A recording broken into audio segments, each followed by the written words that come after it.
isang haligi ng tahanan na nakaalalay at laging nandyan. Salamat aming Ama,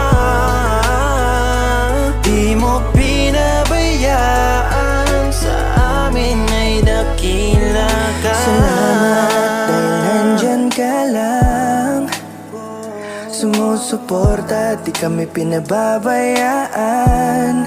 Yeah, mula noon hanggang ngayon, lumipas man ang panahon, nananatili kang nandyan nakatuon.